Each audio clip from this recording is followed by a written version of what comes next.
I guess I had to go to my main page and switch it.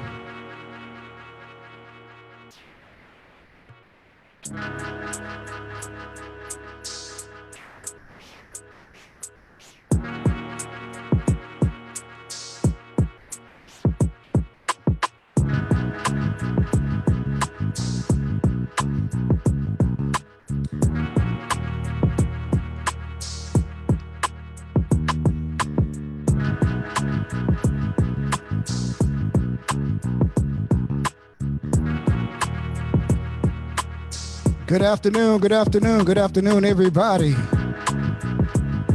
Welcome to the Adams Brothers Podcast. We're going to be broadcasting live here on the Adams Brothers Podcast Facebook page.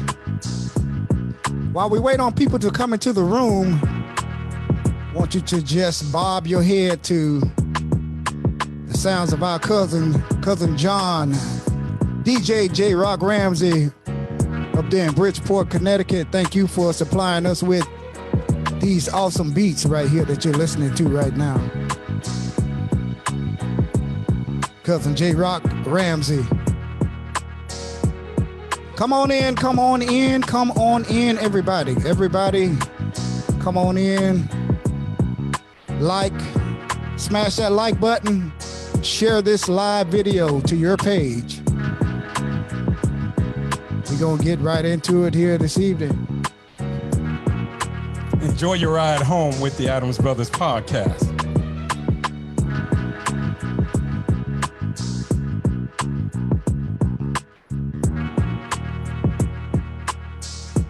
Looks like we have about 12 people watching right now. We're going to just bob our head to the music a little bit here. If you can hear the music, put your comments in the chat. If you can hear the music, give us some thumbs ups. Give us some hearts. If you can hear us, give us some hearts. Give us some thumbs up.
Hey, what's up, everybody? We can see you now. I just had to make a little adjustment over there on the computer.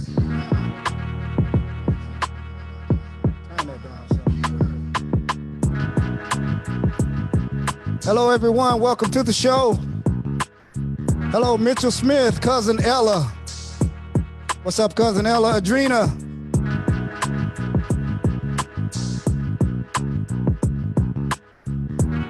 What's up, Wendy, Dukes, McIntosh? How you doing? Welcome to the Adams Brothers Podcast show. Everyone fill the room up. Like, share, tag, share this video to your page.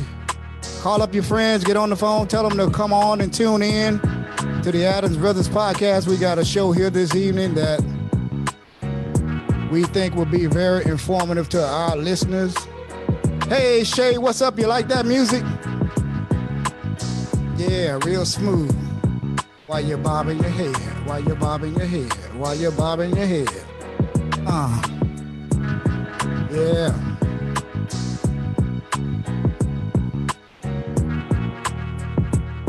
Hey, Cousin Ella, my beautiful cousin, what's going on? Our beautiful cousin, I should say. Hey, Natasha, what's going on? All right. Looks like we have about 16 people in the room right now. So I guess we'll go ahead and get started here. Want to thank you all for taking the time out of your evening. We know you all been at work today. Some of you are probably on your way home right now, but if you're driving your car right now, your vehicle, please keep your eyes on the road. Bluetooth your phone to your vehicle, and please keep your eyes on the road. Man, that music sounds so good. I don't even want you to turn it off.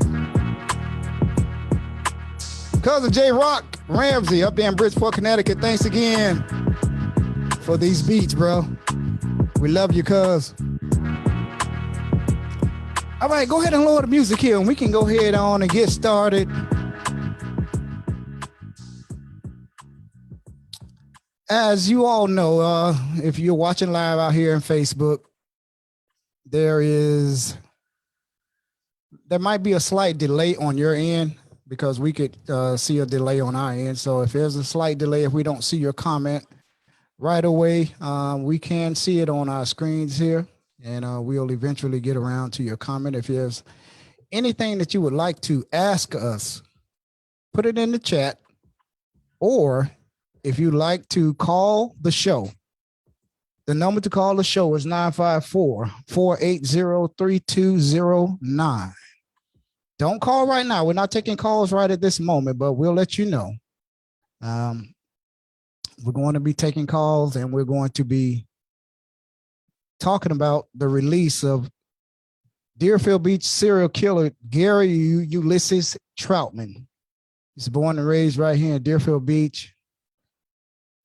He murdered our sister, Angela Savage, our beautiful sister, Angela Savage. She was 24 years old. Hello, cousin Lois. She was 24 years old at the time, and she was 4 months pregnant. And mind you, before he murdered our sister, he murdered our childhood friend, Cassandra Denise Scott. She was 17 at the time. Yes. 17. She was 17 years old at the time and pregnant. He murdered her. He was convicted of both murders. The first murder for Cassandra Scott, he was sentenced to 25 years in the Florida Department of Corrections. And he only did 9 years, and he was released because of gain time that he received at that time, because he committed that murder back in 1986. So he was under those guidelines. And our sister, again, he received 25 years for that murder. He went to prison. 9 years later, he's out, a free man. Mind you, he had already killed our sister, but it was a cold case for 27 years. It was a cold case for 27 years. 27 years. And people are like, it was 30 years ago. You know, why are you guys still worrying about it? Okay, it was a cold case. They didn't solve it until he went to prison for the first murder of Cassandra Scott. And they took his DNA. And with the pressure, due to the pressure from our family and our friends, the Broward Sheriff's Office reopened the case. They reopened the case. And when they reopened the case, they ran his DNA, and it came back a match to him and him only. So he was ultimately arrested for our sister's murder. And he was arrested in, what year was that? 2007. 2007. And he sat in the county jail for 8 years, playing the legal system, the justice system, firing his attorney, saying he was hearing things in his head and he was crazy and all of this other crap. And he literally played the system. And he was originally charged with first-degree murder, kidnapping, and rape. Somehow, the charges of kidnapping and rape were dropped. Because of a statute of limitation. Due to the statute of limitations. And rape and the kidnapping charges were dropped. Right. And somehow the first degree murder charge ended up being a second degree murder charge, which he pled guilty to ultimately. And he was sentenced to 30 years in the Florida Department of Corrections in 2015, July of 2015. On Thursday, December the 1st, I believe it was, Thursday, December the 1st, he was released from the Florida Department of Corrections after serving a total county time and state prison time, a total of 15 years off of 30 years. How in the hell is this possible? And I know our viewers out there all across this country, maybe even around the world, they're saying the same exact thing. How is this possible that you could murder 2 pregnant young Black women and their unborn child and only do a total of 24 years in prison for 2 murders? Mind you, they were pregnant. So that's 4 lives that he took. And people came on our page. They came on us at us sideways. You know, some of the comments were a little brutal, but hey, we got tough skin and broad shoulders, bro. We went right back at them. Okay. Did a total 24 years. And now he's a free man. And they listed his address on the Florida Department of Corrections website where he's going to be living. Public information, guys, mind you. Public information. And it is our job as Angela's brothers and family members to make his life uncomfortable. Some people might say, man, why don't y'all just drop it? But you know what we say to that? I can't say what I want to say on Facebook, but read my lips. We never going to drop it, okay? We're never going to drop it. Okay? We're never going to drop it. It's not going to go anywhere, okay? We have a responsibility to make sure that this guy, his life is uncomfortable. We don't want anybody to go do anything to him. We don't want anybody to hurt him. We're not trying to tell anybody to go do anything like some of these people that left comments on our Facebook page. Go get your lick backs and saying all this gangster ghetto thug stuff on our page and everything. We're not for that, bro. We're not for that. But what we are for is educating the public and letting the public know where this monster is living and where he's going to be. So don't ever let us find out where you live, because we will let America, the people, know where you live. Now, I know my brother, I've been talking. I know my brother want to come in here and say something and start off, and then we're gonna chime in, and we're gonna have people call in, and if you have some comments, drop it down in the comment section. We're gonna read your comment and we'll answer your question. And if you want to call in, we'll be taking your calls as well. We'll bring you in on the conversation. So go ahead, Wayne. What you got to say? Well, tell them what's on your mind.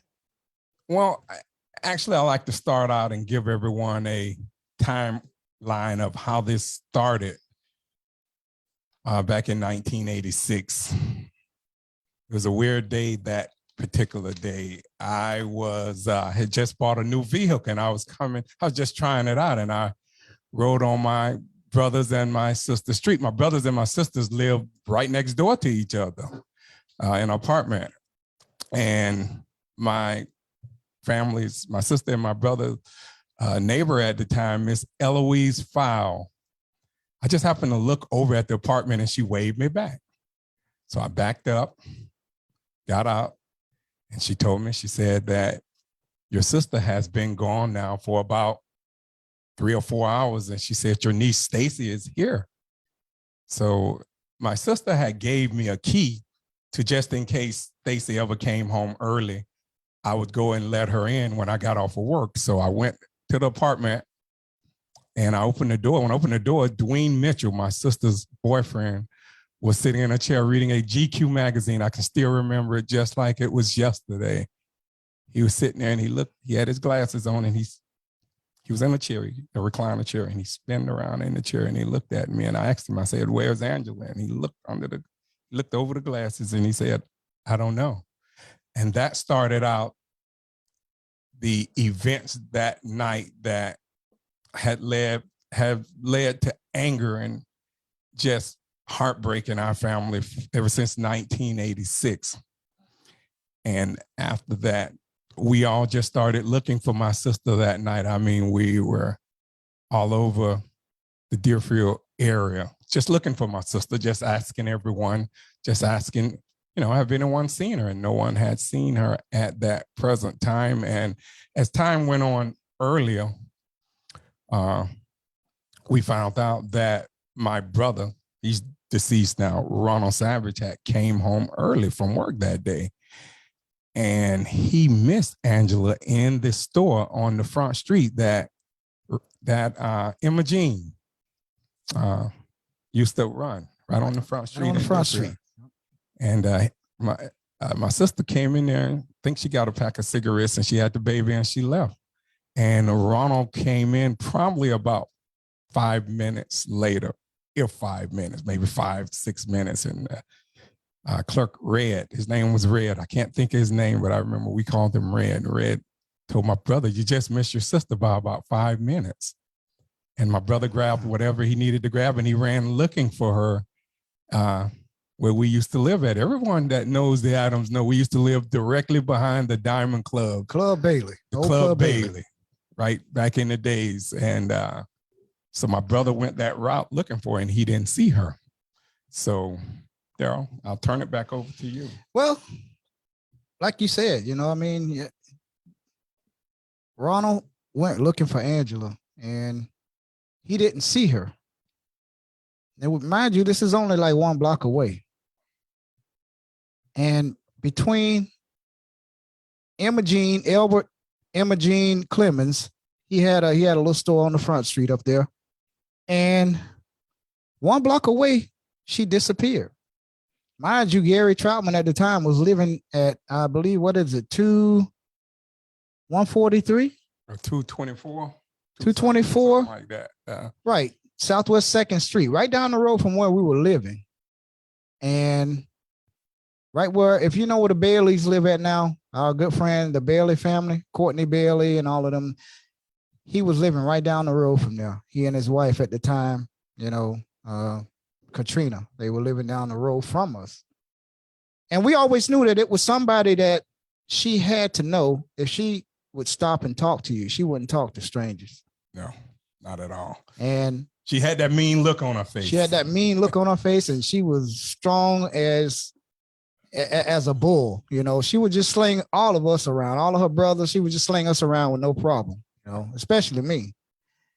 I was the baby of the family, and she had no problems. Even when I was an adult, she had no problem slinging me around, But we knew it had to be somebody that she knew in order for her to stop and talk. And according to her, according to Gary Troutman, in his own words, and we have the audio for all of those people that's out there watching and been sending us all kind of stupid comments.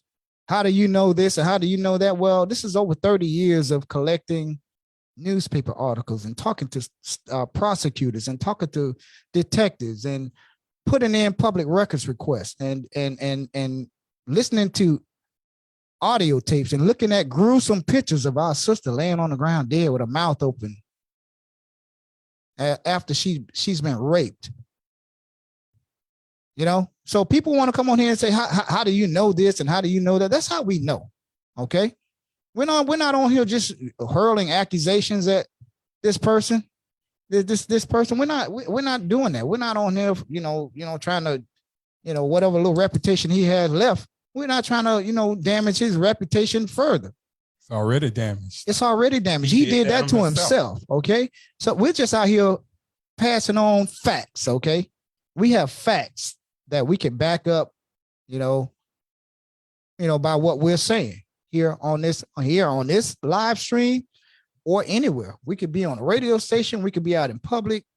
We have facts. So people want to, they want to come on in and ask us, how do we know this stuff? So, yes, people are just ignorant. You're right, Tasha. And Gary Troutman, and I don't even like calling his name.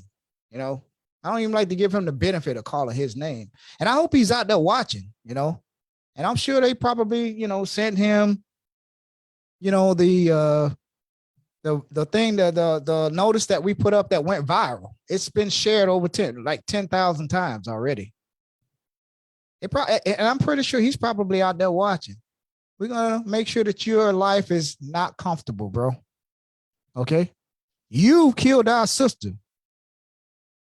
You killed our sister, and it's our responsibility to make sure that the public is put on notice and aware of where you are for the rest of our lives. And it's never ever gonna stop, bro. It's never gonna stop. Some people might say, "Oh, you should forgive and you should forget and all this." Yeah, we do forgive him. I forgave him. We forgive him. We forgive him. Okay, but we don't forget what you did to our sister. If you see those gruesome photos of our sister when she was dead and how he beat her and how he strangled her and left her for dead on the side of a road like a dead animal, some of the people that came on this podcast and said those gruesome things and bad things, and inboxing us all kind of stuff and calling us FNs and all of this and that. You know what FN is, this and that. How do you know this? Sympathizing for a killer. He did his time. Won't y'all just leave him alone? Never. It's never going to happen. And there was a lot of black men. And these are black people that came on here attacking us. Men.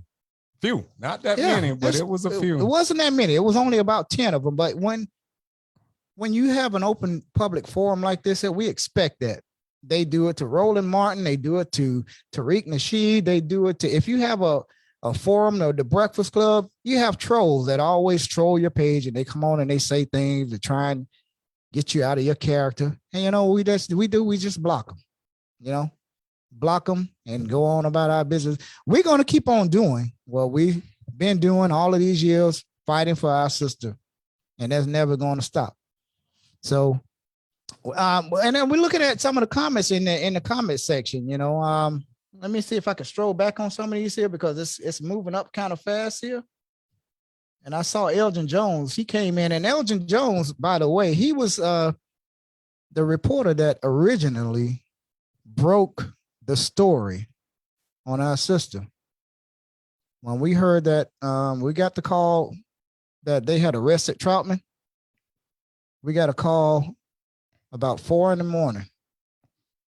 And after we found out that they had arrested him, after he tried to kill his girlfriend that he was with at the time, we posted the affidavit to arrest. The affidavit for the arrest on our Adams Brothers podcast page.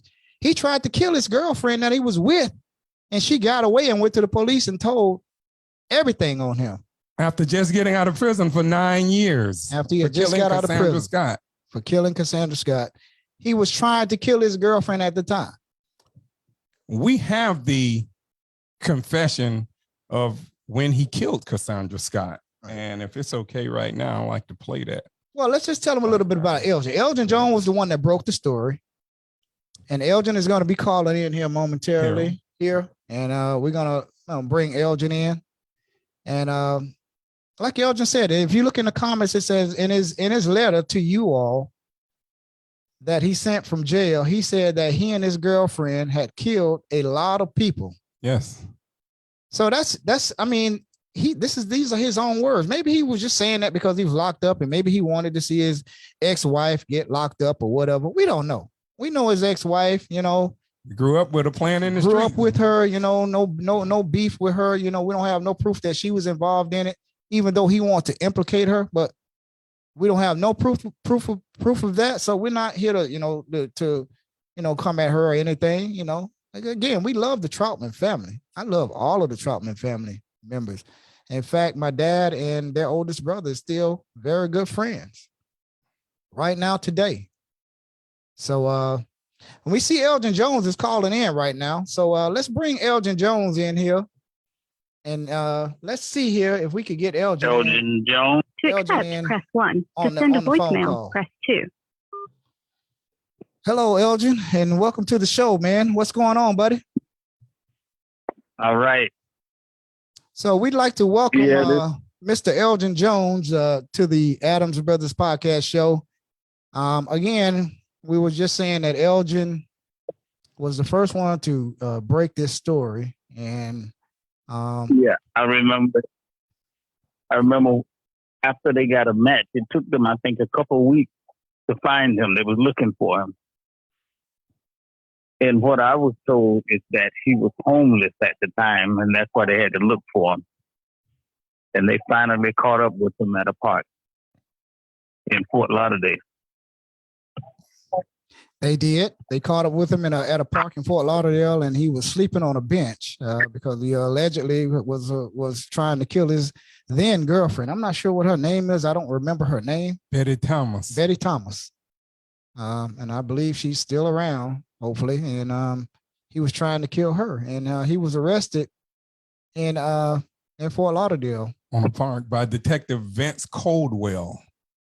Vince Coldwell. And once we got word, we called Elgin, and Elgin jumped right on it. Elgin said, man, send me a picture of your sister. He took quotes from us and over the phone. And this was like 4:30, 5 o'clock in the morning.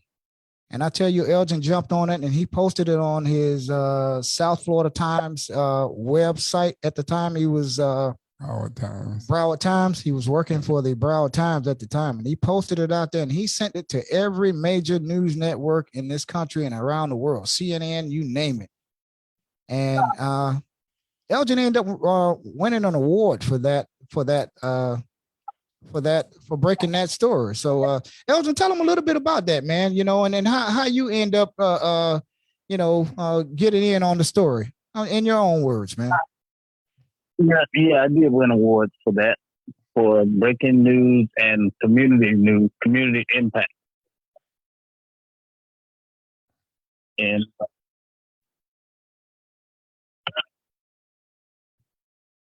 And I know at first, the police department, I believe it was still Deerfield Police Department. Right. And they did not like me calling about this. Why do you think they didn't like you calling about it? No, I asked them if they thought we might have a serial killer loose in Deerfield, and they went ballistic over that. They didn't want to hear that. Right. Well, at the time when she was murdered, we had the old Deerfield Beach Police Department here. And shortly after that, I believe it was Detective Andy Giannino, who we still talk to today. And that was his first case ever that he worked on.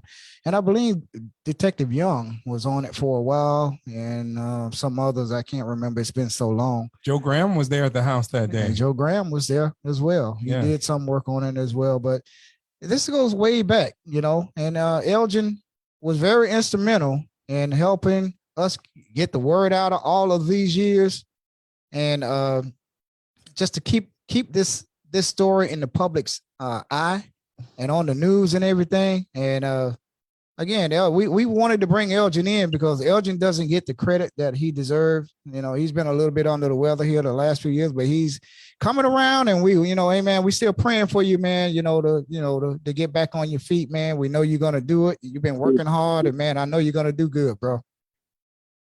Yeah. Well, thank you. Yeah.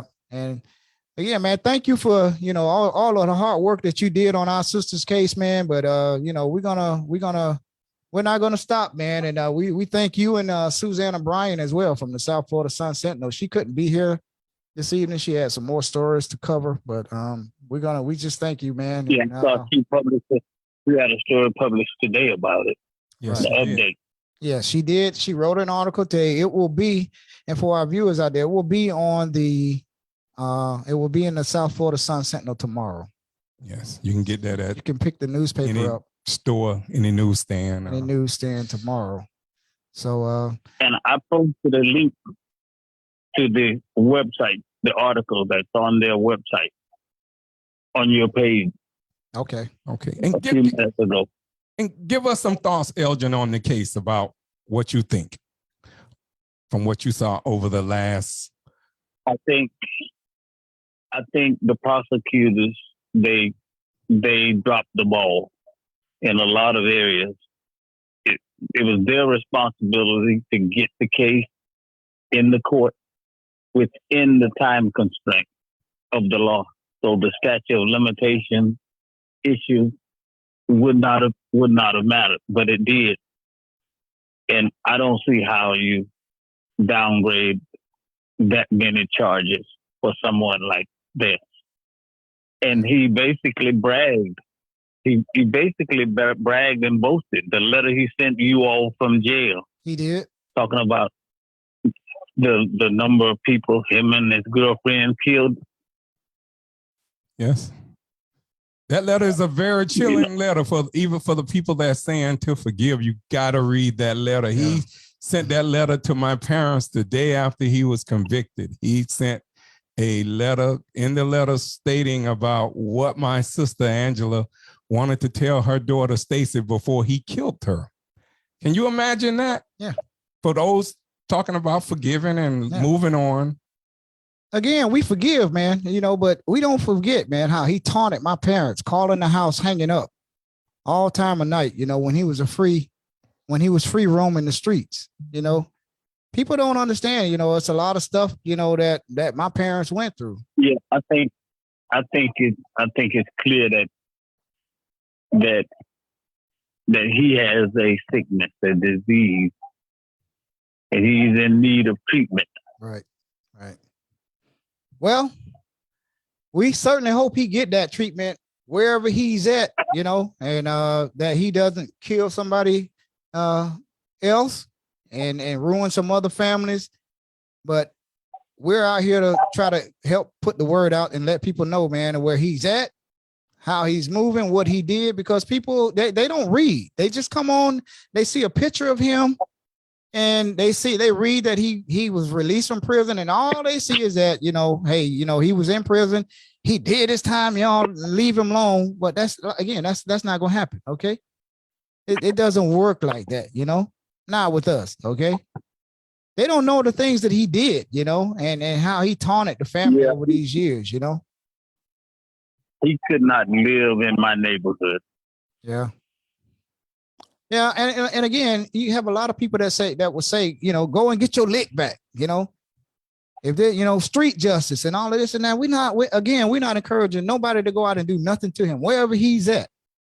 We don't want you to do nothing to him, man. Whatever going to happen to him, God is going to take care of him. You know what I'm saying?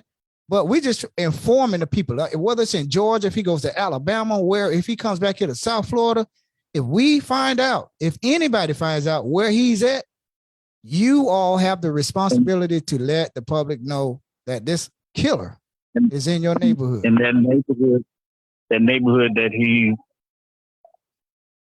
going to be living in right outside of Atlanta, it's just a couple blocks away from a middle school. Yes. And a playground. Right. And I don't think he should be let loose around those kids. Right. That's true.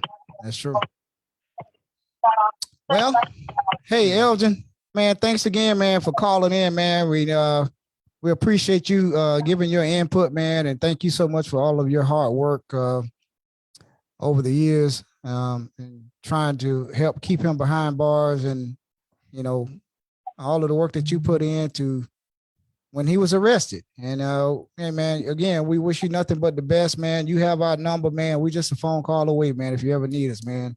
Thanks a lot, bro. Yeah. Yes, well, thank you all. Yeah, you're welcome, man. And keep at it. We'll do. Yeah, and keep at it. We'll do. All right, ladies and gentlemen, that was Elgin Jones. He used to work for the Broward Times, and they went over to the South Florida Times, and he was very instrumental in helping solve our sister's case over the years. Susanna Bryant from the South Florida Sun Sentinel as well. So we have some audio here as well. You have the audio queued up? Yes. We have some audio here And we're going to play just a little bit of it and just let you all hear which audio is it? This is his confession of Cassandra Scott back in 1994. I think you will see people listen to this. They will see this is a vicious, unrepentant monster that should be sitting on Florida's death row right now. And I think what has gotten lost, and even with my sister case, that before my sister on February 4th, 1986, he murdered a 17-year-old, not an 18, not a 19. He murdered a 17-year-old Cassandra Scott.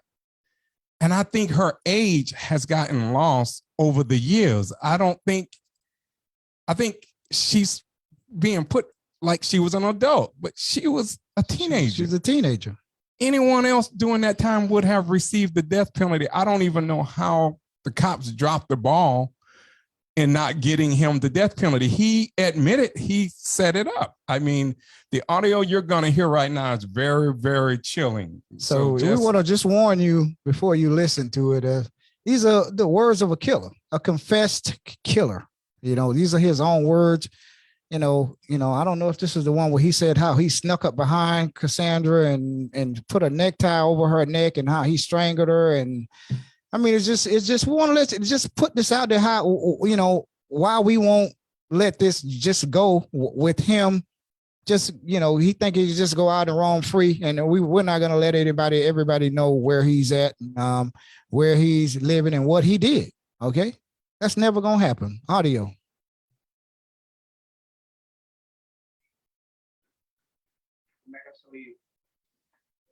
What it was, I think she won't get back. Let us know if you can hear the audio, please. Put it in the chat. So if you can hear the audio. And then we come out like we do it like tomorrow. That's how we was talking. We got to do it. I said, well, I help you. You know what I'm saying? Because I love her just so much. I do anything for her. And to the day, if you can hear the audio, hit a thumbs up. Anything I do it again to help her. Yes. Okay. It's something bad to say. But not in a way. That's too much for more just to do. I would have just die before him and try to really do that again. You know what I'm saying? But if we have to career, like I said, I probably have to do it again. But I really mean it like that. I just tell her you just have to do it. You just have to do it. Get someone else to do it. Do it yourself. But at that time, you would have done anything for her. I did anything for her. So did she come to you about this, or is it something you both just started talking about? We just started talking about it. You both started talking about it? Yeah. And did you or did she call for Sandra to come down? She did. She called? Yes. Okay. Do you remember where she called? Where was Sandra at? Sandra passed our house, and Trina went out. Sandra passed the front door and went to the corner and took a right. And Trina went out the back door and went around the back and went across the woods and called her as she was coming this way, so she brought her back through the woods. So no one would see if she come through that way and come through the side. Do you know what she said to get her back there? Yes, Prince said, at my revelation, she said she's gonna tell the girl that she got some baby clothes for her. Okay. She wanna look at it, she gonna give it to her. Okay. And then they both came back to the house? Yes, they came back to the house. They came through the back door. Okay. What happened then? And they came in, I was in the living room. I think, I'm not really sure, Trina, they gave me 2 or 3 minutes just to get it in the room. And get the girl unconscious, and she'll do it. She'll kill herself. Okay, so your job was to get the girl unconscious? Yes. And the only way I could think of is just to tie her on the neck and cut her breath. Cut her breath? Cut her breathing off. How did you do that? With a necktie. With a necktie? Yeah, something like that. Yeah, it was a necktie. Do you remember what kind of necktie? Just a regular men's necktie. Okay. You remember the color? It was burgundy red. Burgundy red? Yeah. Was it the tie you had, or? This is one of my ties that I had where I used to wear my suits. Okay. So how did that happen? She brought her in your own words, tell me.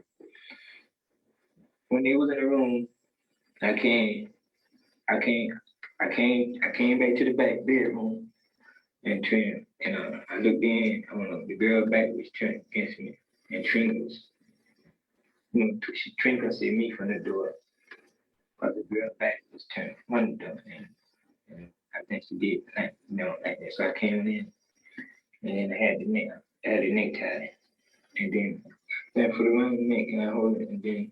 Yeah, just for the record, with your hands, you're pointing like to the back of your head. You put it around her throat, and then you held it from the back. Is that what you're saying? Yes.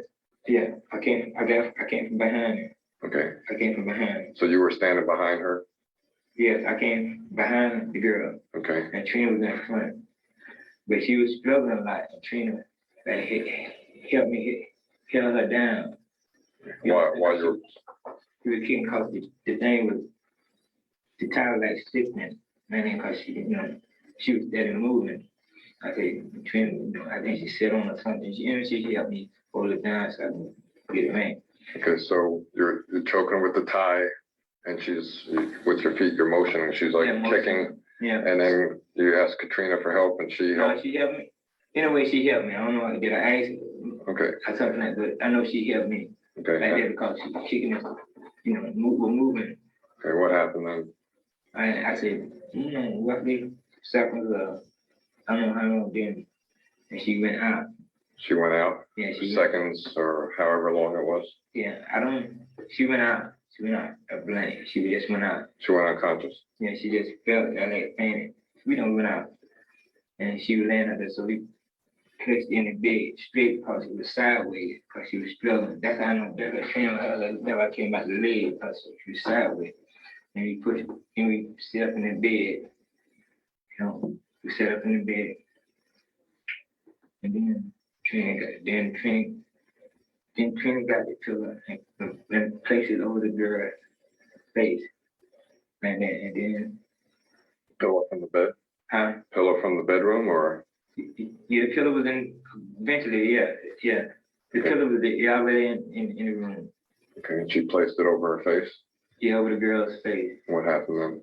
And the girl started moving, just shaking like she couldn't catch her breath.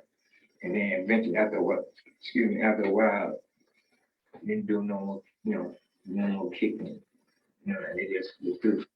And her bowels moved again. We cleaned that. Her bowels? Yeah, her bowels. She went to the bathroom? No. The girl bowels after she stopped kicking, she stopped her kicking, bowels. Smell it. Okay, she shit her pants. Yes, she shit in her pants. Okay. Clean that up. I'm pretty sure she did. Did she take her pants off to clean it, or? Yeah, she had to take it off to clean it. I was in there. I don't know. I know she cleaned up. We had to clean the button. Yeah, she had to clean up. Okay. What kind of pants was she wearing? I'm pretty sure 100% jeans. I'm pretty sure they were jeans. And you said something about buttons. If I remember, I think with some buttons on the sides or down there by the leg. Okay, you're pointing to the outside of the legs. On the outside of the leg. But I'm for sure. I know some buttons on it, like a button. And then I was telling Trina, I said, after the thing was over, Trina went no, what it was, Trina and I said, clean the buttons out. Anything that, I don't know if she had a belt on, and anything that was, I think, fingerprints, we cleaned it off with. What did you clean them with? I think it was bleaching water or something. I'm not for sure. It was some kind of detergent. Okay. Now she's still laying in bed? No, I think when we did that. All right.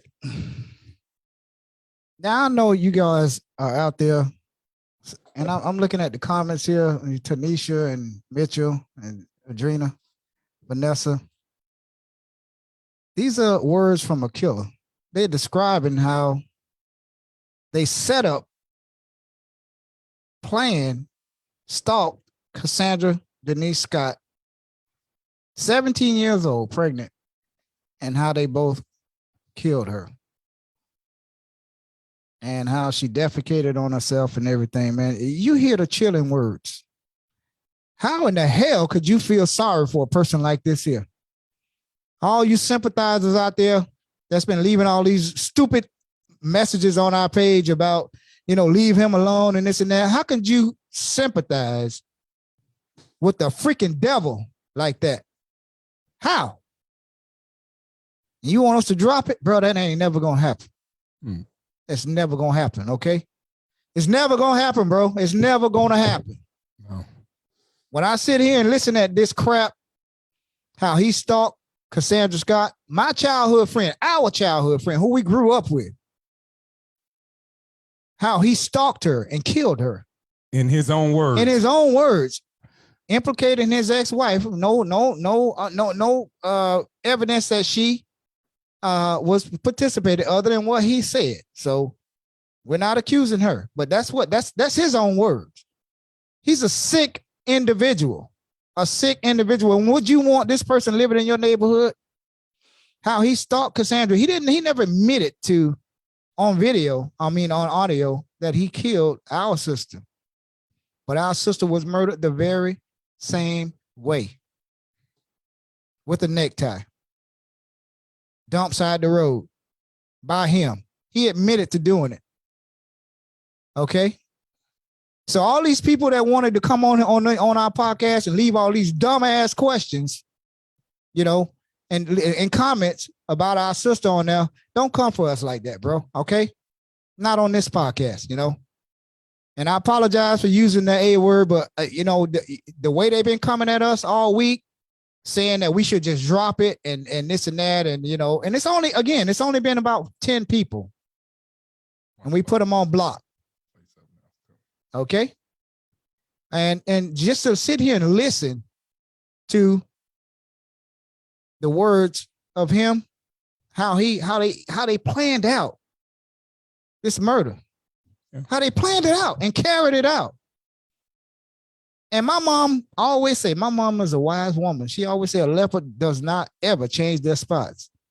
So you think he's going to stop killing? He remind you, he was going to kill his then girlfriend. Before he got arrested, he was chasing her down the road. He was getting ready to kill her. But she got away and went to the cop. Thank God she did. He pulled the gun on her. Okay. It's a lot of us. It's a lot of us family members here in Deerfield. And trust me, they all feel the same way. Not only family members, but friends, people who love us and support us that's been following this story all these years. And people that care about us and my family, my mother, my father, they've been calling on the phone, okay? Giving us their sympathy, checking on us, okay? Because they know that this animal should still be in prison on death row. But right now, he's a free serial killer out on the streets. Could kill at any moment now. And our job is to inform the public of where he's at, where he's going to be, and make his life uncomfortable. And if anybody don't agree with that, that's on you. That's not our problem, okay? On this podcast here, we hold people accountable, especially if you kill people, okay? Especially if you kill people, okay? You see the fire in my eyes and the way I'm talking right now. This fire is never going to go away, okay? It's never going to go away. And my brother feels he's even more passionate than I am, okay? He just haven't started up yet. But just listening to this audio, it's got my blood boiling right now. And I'm just reading some of the comments right now,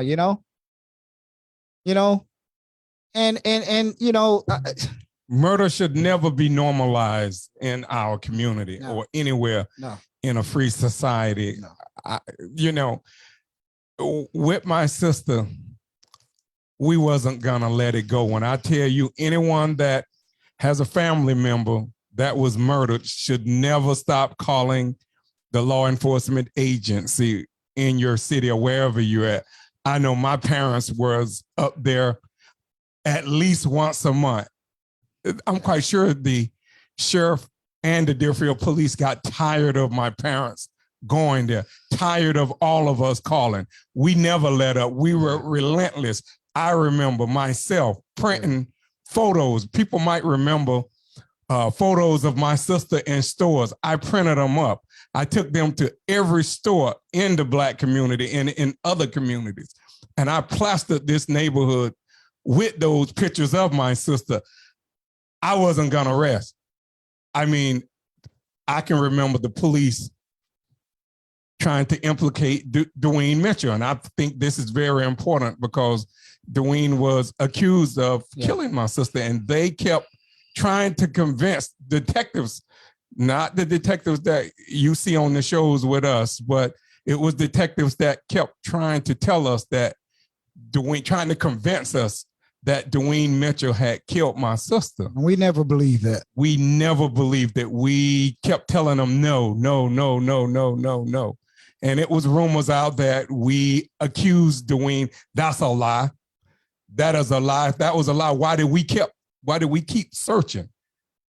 You know, and it's hurtful to hear that. I mean, Dwayne died in 2002, I believe it was, but he died a broken man, and he died under the cloud of suspicion that people were accusing him. I remember people was coming to me all the time telling me, Dwayne did it, Dwayne did it, Dwayne did it. That's all I heard was Dwayne did it. And I got tired of telling people that he did not do it. I remember this one woman that I was dating. I remember her telling me long time ago that Dwayne came and told her friend that he had killed my sister. And I told her that's a lie. And it turned me off with her right then when she did that, because I knew it was a lie, and I knew she was bringing me secondhand information. It was just to look back over everything that has happened over the course of since 1986 has been very tragic and very traumatic to my family. The hurt that it has caused my family. My mom shares the same birthday with my sister. So my mom have to celebrate her birthday every year without my sister. And that bothers my mom to this day. And I know the hurt in my mom. I see it. I hear her voice. So when you get people coming talking about forgetting and forgiving, and yeah, I can forgive. I'm not going to forget, but this has caused a lot of pain on our family. A lot of sleepless nights. When I come home at night, I refuse to go to bed without checking every room. And I have my gun right in my hand. I cannot go to sleep at night without checking every room in my house. Yeah. And it's not paranoid because that's just how I am now. And it just caused a lot of pain. And I just want people to understand, and I want people that are victims of crime, don't give up. Don't give up. I mean, we have a lot of unsolved murders here in Deerfield Beach. Teresa Riley, she's one of them. Her daughter was murdered here about a little over a year ago. And to our knowledge right now, nobody has been arrested. And I mean, look at all the murders on 3rd Street that happened. The young man, the Sneed. Look at the murder that happened out in Stanley Terrence. I believe the young man, I know his mom contacted Boogie us. No, I'm talking about at Stanley Terrence. I think his name was Heck. But just look at it's a lot of unsolved murders that has happened here in this city that has went unnoticed. And it's like, I'm quite sure BSO or whatever the agency is has just finally just put it in the back somewhere where the case is not even gonna be seen anymore. And those families need to just continue to go up to the Broward Sheriff Office. Our cousin Vern in Alwoods, her son Lataris. It's so many murders here. I mean, people have to get proactive and start doing something. We can't sit here and be hostages in our own home. That can't happen. We have to do something as a community. That's all I wanted to say. And we got people Brother Des, I mean, if you have a comment, put your comment in the comment section, and well, I'm gonna read some of these comments right now. Let me go up a little bit. And Precious said, "Sad man." Black Super, I believe she said, "What would you dare say? Leave him? What? What would you dare say? Leave him alone?" See, Why would people say? Why would people say leave him alone? Yeah. Why would people say leave him alone? I'm sorry, I didn't see that there. And Teresa Riley, she said, Erica Time Makita said, "Wow, that's crazy, son. Teresa Hart. Did he ever say the reason for them killing Cassandra or any of the other victims?" Yes, he did. He said he killed Cassandra because her boyfriend wanted he put in his paperwork that Cassandra was on a bicycle one day and Cassandra somehow or another hit his son on the bicycle. And in his confession tape, he told the cops, that the BSO detectives, that his wife was seeing someone. I don't want to put people, that was a long time ago. I don't want to put people's business out, but it was so petty and it was so crazy that it's frustrating. Yeah, it is frustrating. And Teresa Riley said, "Damn, he is sick as hell." Yeah, he is sick. Aquila LeMay, so sorry. Why is he out? I don't understand. We don't understand that either. Well, he's out because he was sentenced to 30 years again, but he was sentenced under the old 1986 guidelines. And those 1986 guidelines back in those days, until the STOP Act became law in 1996, inmates only served from 30 to 65% of their jail time. After 1996, they were required to serve 85% of their prison time now. So that's the difference. That's how. And then the charges were, it's like he has to be the luckiest man on this earth, because with Cassandra's case, the detective had some type of brain disorder, and the detective couldn't remember. So the detective couldn't testify in the case. So the Broward State Attorney's Office at the time plea bargained. That's how he got 25 years. And in my sister's case, the statute of limitations had ran out on the kidnapping and the rape. So he was able to escape the most serious charges, some of the most serious charges. And then the case was downgraded. And then we even had, interference from within, from people that we know, that sympathizers, that came and said that they heard Dwayne Mitchell, hearsay, that they heard Dwayne Mitchell telling my sister that he wanted to get rid of the baby. And that was a lie, because Dwayne was so happy about my nephew, Dwayne. He was so happy, and Dwayne wanted to get married. He was teaching, he had taught my sister knew how to drive, but he was buying a car. They was planning on having a life. They were planning on buying a house. My sister had many dreams, and all those dreams was cut short because of a homicidal maniac like Gary Troutman. And not to mention what he did. He took our nephew after he killed our sister, and our nephew Dwayne, who was only a few months old, 6 months old at the time. He probably sat right there and watched him murder his mother. They took him, our nephew, and they took him from wherever they were, and after they dumped our sister out, they took him over across town, over by M&W Pumps, down the road from where his brother used to live, at 4 o'clock in the morning with just a soiled diaper and a t-shirt on. A soiled diaper and a t-shirt. Got out with the baby in the little car seat, put the baby on the doorstep. Mind you, it's like 40 degrees outside, 45 degrees outside that weekend that she was killed. Right. In a pillowcase. He was in a pillowcase. Like a little pillowcase. And put the baby, a 6-month-old baby, on the front doorstep, knocked on the door, and then jumped in the car and left. And the lady just happened to hear that time of morning, and then she opened the door, and there's our nephew freezing. in a soiled pamper and a t-shirt, and the lady called the police, and the police came and picked up our nephew, and they put 1 and 2 together, and they saw that, you know, our sister Angela was missing and her baby was with her, and that's how they knew that it was our nephew Dwayne. So again, you got people who sympathize with him, you know. Maybe they were locked up and they sympathize with him, whatever, but look, we don't have no sympathy for him. No, none at all. Sympathy for him at all, okay? None at all.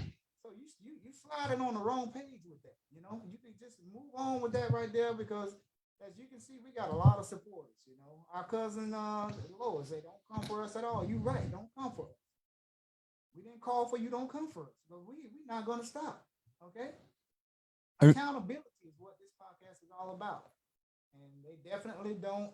Black Super said, Sandra Poe Dunn. Hey Sandra, she said, you both are great guys. Keep up the fight. You are both amazing. Continue to fight, Sandra from Alabama. Yes, Sandra, our friend, we were never going to stop the fight. We're never going to stop. And never going to stop. He put Dwayne Jr. on Miss Julia Wright. Rest in peace, Miss Wright. Batman's sister. On Miss Julia Wright doorstep. And just mind, his parents used to live north of Miss Wright. So he knew the area he was in. My aunt, Dorothy Bell, was living in that same area.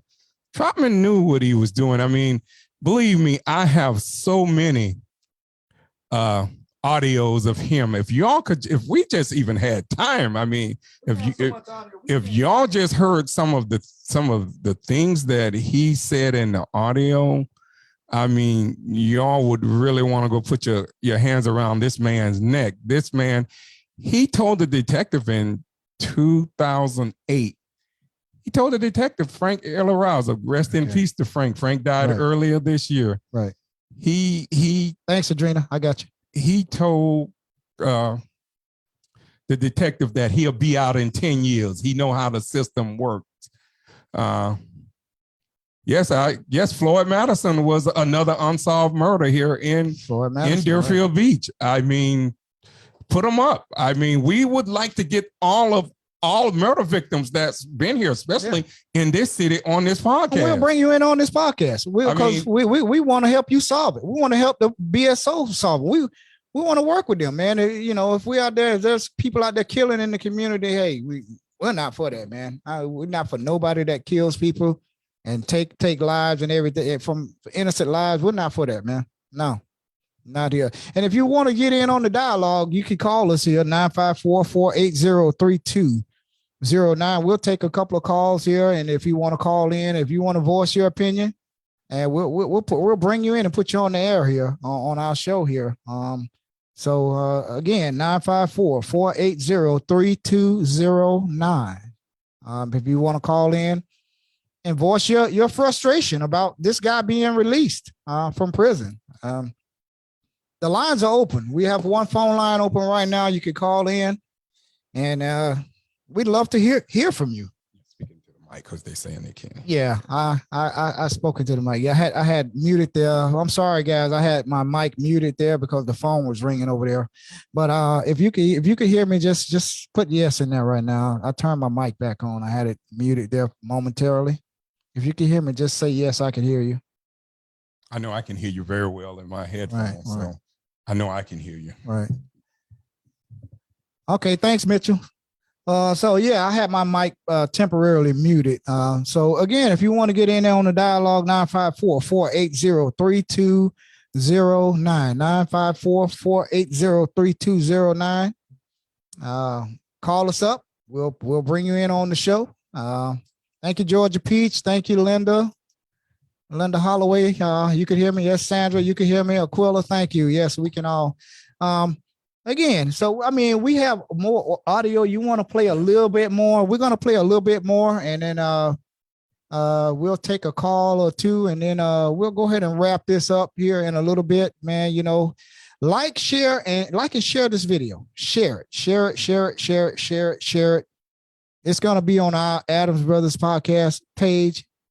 We're not going to delete it. It's going to stay up there. Share this video. Make it go viral, just like the photo of him. the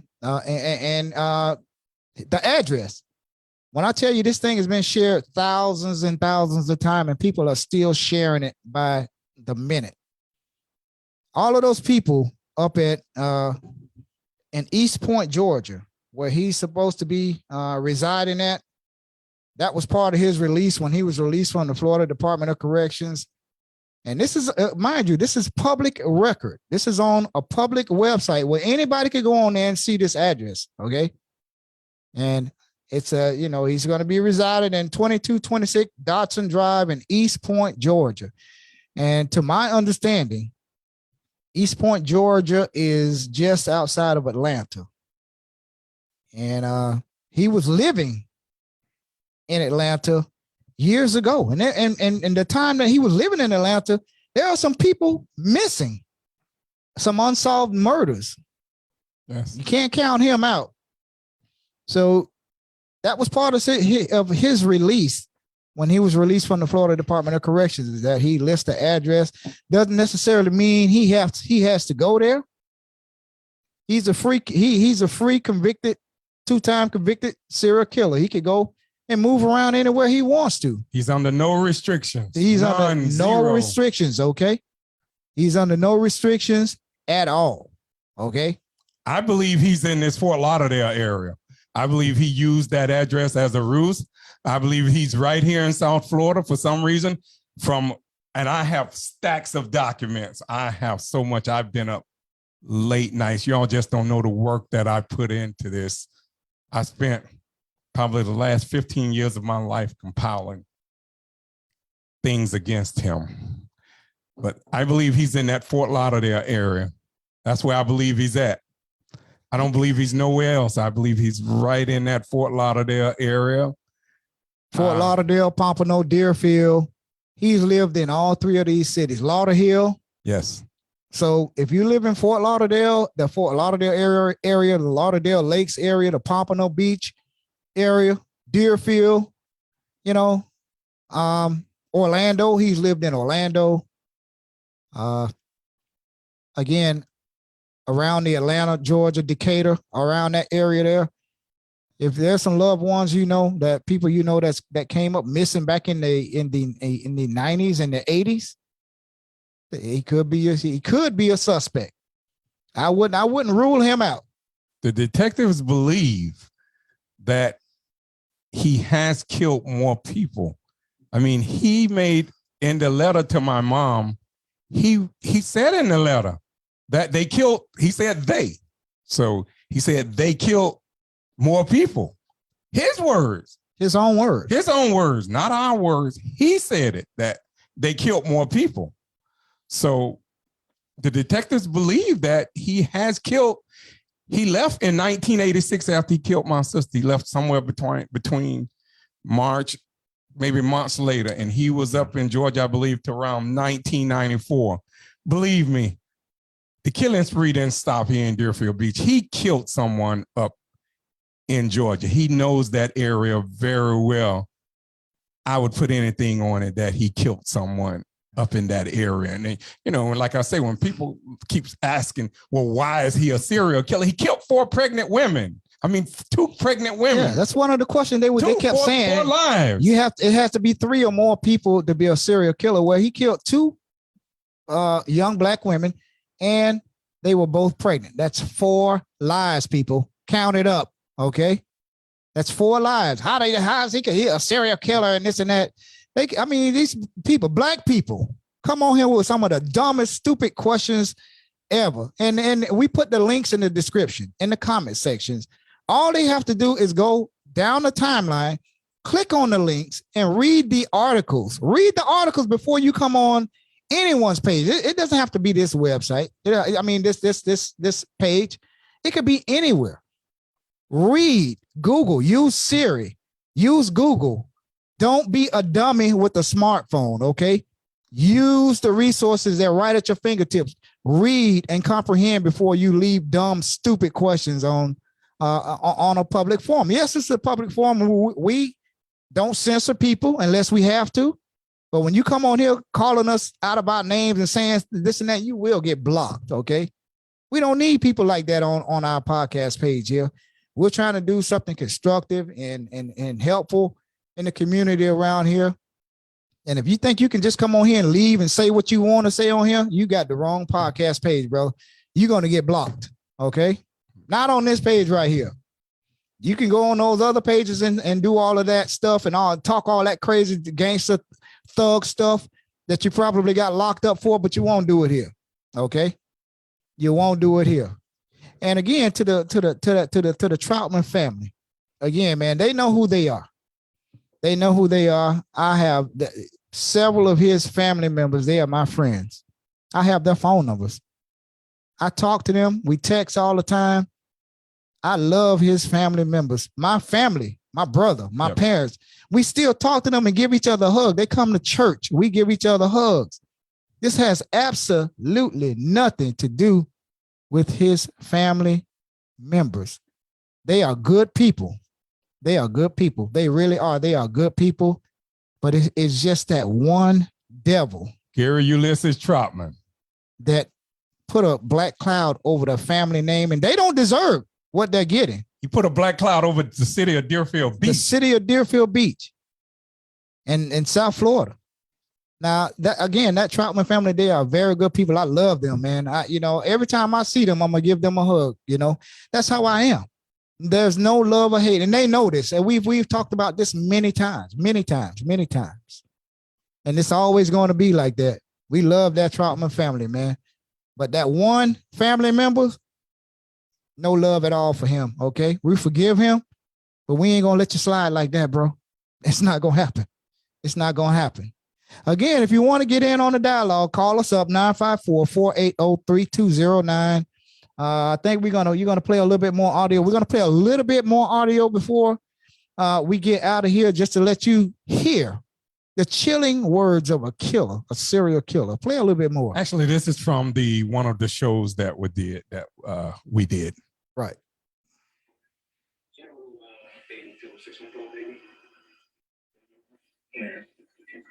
He just plays games. He won't open up. And you telling me you did not kill, strangle, rape this girl? I did not. So we trying to portray me a serial killer or something? Just be killing people? But it's only a matter of time until he gets caught in his own lies. At one point, he screwed up because he starts talking to me about Cassandra Scott's murder, and then he says, well, Angela Savage's murder had more blood in it than Cassandra Scott's. Because it was blood, and that's blood, and it's like I just can't say that. And then all of a sudden, you realize what he had said. Charged them. It was like close to 1 o'clock in the morning. Detective De La Raza rushes over to Angela's family. That was a moment that I would never forget. I remember just falling on the ground outside, screaming yes, pumping my fist on the ground, on my knees, saying thank you, Jesus. After 30 years, Dwayne Mitchell's name is cleared of any suspicion. Early on, seeing his demeanor at the scene, the interviews, the subsequent failed polygraph, all led us down that path. But in the years to follow, in the time to follow, it was apparent that what we were witnessing was the evolution of this person's grief and his loss. And it consumed him. It absolutely consumed him.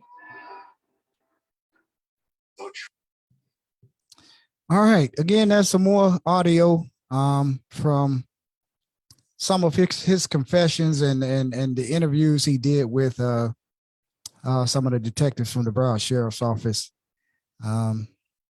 We hope and pray that this live stream has shed some light on, some of the questions that people wanted to know about our sister, and why you've all seen us on TV over the years fighting for our sister. She can't do it, so we have to do it.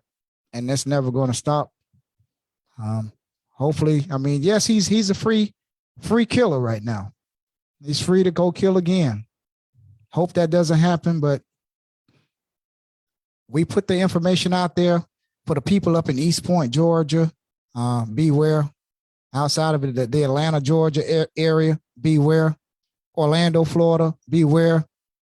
Deerfield Beach, beware. Pompano Beach, beware. Fort Lauderdale area, Lauderhill. He's lived in all of these places. I believe even in Miami. So that face that you see on our podcast page, just remember that face, because if you see him anywhere, let the community know. If you have to call and your family members and check on them, let them know that a killer is living in your neighborhood. Okay? A very dangerous killer. And we hope that, again, that this is an educational, podcast that we put out there, and we hope that you all will continue to follow us. We not only fight here for our sister, we fight for all kind of things here in our community, especially the Black community. We're fighters. We put feet on the ground. We hold politicians accountable. We don't care who you are, Democrat, Republican, Independent. We don't care. We are for what's right here on this podcast. And we thank all of our followers that follow us and support us. We thank you a million times. We want to thank you all for taking the time out of your evening. We know you all had to go to work today and to help pay those bills. And it's still tough out there on everybody. And you came home and you tuned in and you watched us on this podcast. And we want to thank you all from the bottom of our hearts. Thank you for supporting us all over all these years with our sister and getting justice for her. Some kind of justice. It wasn't the justice that we all wanted, but it was some justice. And hopefully we don't ever have to go through this again. Hopefully no one's watching have to go through this again. No one. We want to thank Elgin Jones again for his hard work. We want to thank Susanna Bryan, the South Florida Sun Sentinel channel. Andy Giannino. Detective Andy Giannino from the Broward Sheriff's Office. Detective Zach. Mike Boley. The gone but not forgotten Detective Frank Ilaraza. Yes. We want to thank who else? All the prosecutors at the Broward State Attorney's Office. All the prosecutors. Achille. It's so many people that we don't want to call their names. The first Hal Pryor, he's the first Black state attorney down there. Thank you for all of your, all that you all tried to do to help keep him incarcerated. And they didn't promise us anything. They just said we could just look into it, but we can't make any promises. And they were very straightforward with us. And they can, and all we wanted them to do is look at anything possible. They did that. It was nothing else that they could do. So now it's our duty to inform the public of where this monster is going to be living. And that's what we're going to do. So we want to thank everybody for tuning in tonight. Share this video, smash that like button, share this video, make it go viral. Hopefully someone will see it. Somebody will look at it, and it'll educate somebody up there in the South, in the Georgia area, in the Atlanta, Decatur area, East Point, Georgia. Beware. There's allegedly a killer that's living there. That's the address that he listed. So we putting East Point, Georgia on notice. Be careful, East Point, Georgia. Be careful. Be careful. Be careful, Deerfield Beach. Be careful, daughters. Pompano. Watch your mothers, your grandmothers. Watch your pregnant daughters. Watch your little daughters.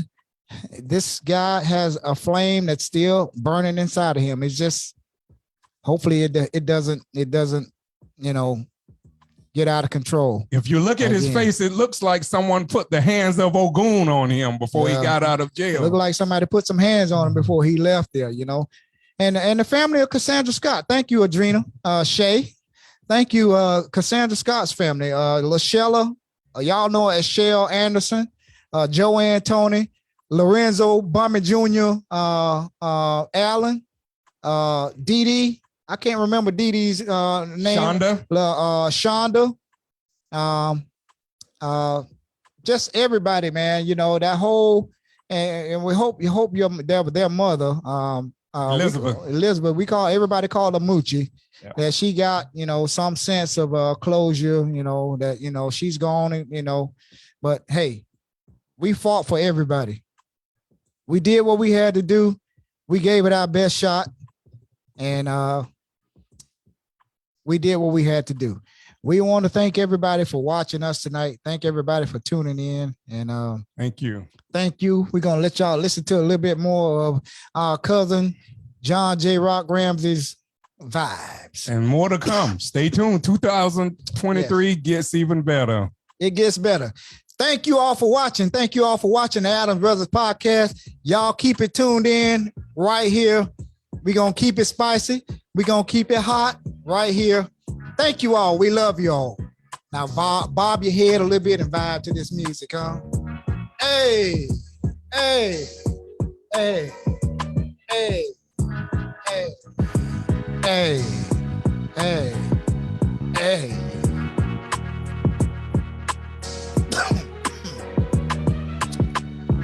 Hey.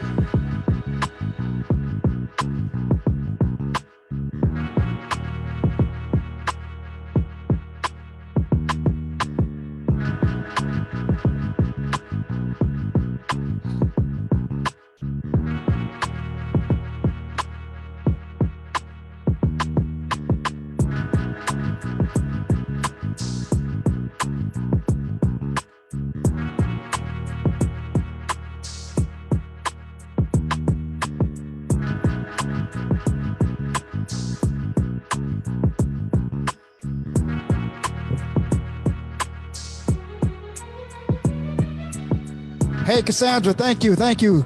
Cousin Tanisha. Thank you all. Cousin Ella. Adrena Shay. Shipman. Shalita. Cassandra Norris. Cousin Ella. Elgin Jones. Naomi Johnson. Sandra Cheatham. Black Super. Risa Riley. Vanessa Anderson. Georgia Peach. Denisha Ferguson, Tiffany Andrews. Vanessa Anderson Burton. Who else we got here?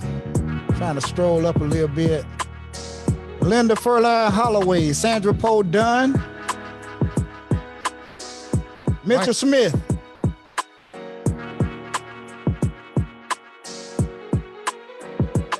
I think we got them all. I think. Aquila Millionaire Lemaine. Thank you for tuning in. Cousin Lois Gresham. Love you, cuz. Love all our family. Thank you for supporting us. We love you all. We family really first. Do. Family first. Over everything. We love you. We love you. We love you. We love you. We love you. Yeah. Hey. Thank you all for watching, y'all.